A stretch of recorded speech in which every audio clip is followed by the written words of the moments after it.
और महायुद्ध का रुख कर लेते हैं। तीसरे विश्व युद्ध का शोर और परमाणु युद्ध की सुगबुगाहट और ज्यादा तेज हो चुकी है। जंग के मैदान में अब आग उगलने वाले हथियारों की बारी आ गई है, क्योंकि ज़ेलेंस्की ने वो कर दिया है जिसके बाद पुतिन की ताकत दुनिया देखेगी। रूस के विदेश मंत्री और पुतिन के खास कहे जाने वाले सरगई लावरोव ने यह दावा कर दिया है कि यूक्रेन जिस तरह से अपनी सीमाओं को पार कर रहा है और रूस की सीमा में घुसने की कोशिश कर रहा है, उसका अंजाम बहुत बुरा होने वाला है।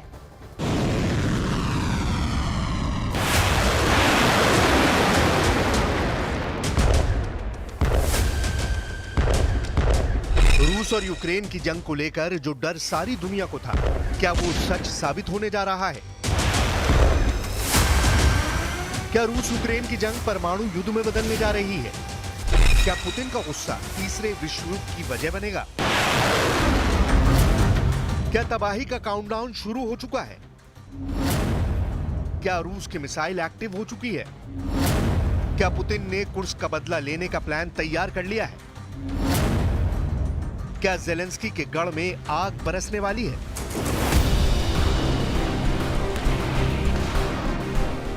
महायुद्ध के मैदान में इस वक्त तीसरे विश्व युद्ध की सुगबुगाहट सुनाई दे रही है और रूस ने इस महायुद्ध में आसमान से आग बरसाने के संकेत दे दिए हैं।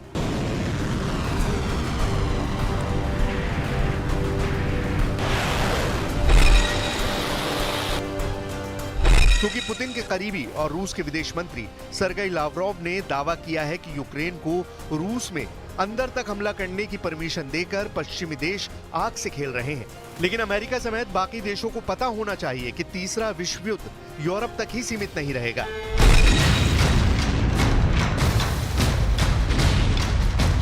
यूक्रेन ने 6 अगस्त को रूस के पश्चिमी कुर्स्क पर हमला किया था और द्वितीय विश्व युद्ध के बाद रूस पर सबसे बड़े विदेशी हमले में एक बड़ा टुकड़ा काट लिया था। कुर्स्क पर इस हमले को पुतिन पर सबसे बड़ी चोट कहा जा रहा था, क्योंकि कुर्स्क तक आना पुतिन की आंखों में आंखें डालकर चेताने जैसा था, जिस पर पुतिन ने यूक्रेन को चेतावनी देते हुए कहा था, कुर्स्क हमले का रूस की तरफ से उचित जवाब दिया जाएगा।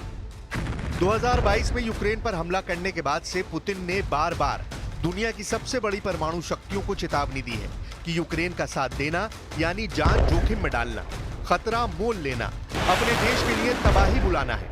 यूक्रेन का दोस्त रूस का दुश्मन है, ये बात हर देश गांठ बांध ले। रूस का दावा है कि कुर्स्क में ब्रिटिश टैंक और अमेरिकी रॉकेट सिस्टम का इस्तेमाल किया गया था। कुर्स्क हमले की भरपाई पुतिन पूरे यूक्रेन को दहलाकर करेंगे। ज़ेलेंस्की के हर वार के बाद पुतिन के दिमाग में न्यूक्लियर बम वाला विकल्प मजबूती दे रहा है, लेकिन इसका जवाब ज़ेलेंस्की देने में असमर्थ है। लेकिन अगर बात परमाणु युद्ध या फिर तीसरे विश्व युद्ध की आई, तो पुतिन आग बरसाने से पीछे नहीं हटेंगे और रूस ये बात हर बार दोहरा रहा है। पर इतना भी तय है कि परमाणु गोदाम की जमीन पर रहने वाला यूक्रेन भले ही परमाणु बम के लिहाज से शून्य हो, लेकिन अमेरिका का साथ उसे मैदान में जरूर मिल सकता है, क्योंकि दुनिया में जितने परमाणु हथियार हैं, उनका 85% सिर्फ रूस और अमेरिका के पास हैं। मतलब आंकड़ों के हिसाब से रूस के पास 5,977 परमाणु हथियार हैं, तो वहीं अमेरिका के पास 5,428 परमाणु हथियार हैं।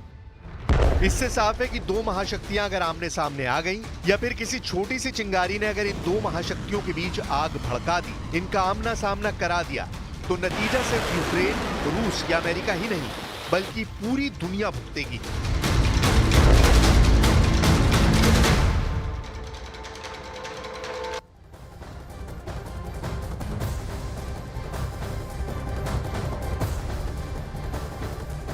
इस वक्त गाजा से लेकर लेफ्ट बैंक में ऐसा हो रहा है, जिससे ये तय हो गया है कि आने वाले दिनों में भयंकर खून खराबे के सारे रिकॉर्ड टूट जाएंगे। हमास को अच्छी तरह से ये पता है कि भारी बाजी लड़ रहा है, इसीलिए अब हमास ने एक नया वॉर प्लान भी बना लिया है और इसका नाम है 1 गोली और 2 खोपड़ी।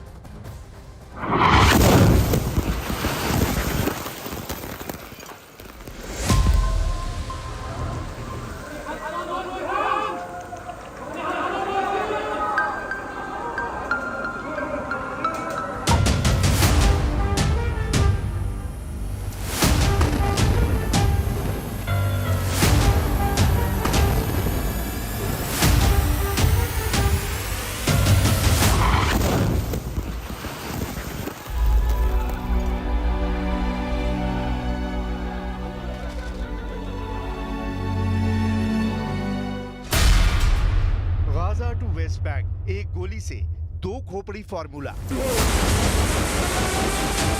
325 दिन से ज्यादा की जंग में गाजा से लेकर वेस्ट बैंक तक लाशों का अंबार लग चुका है।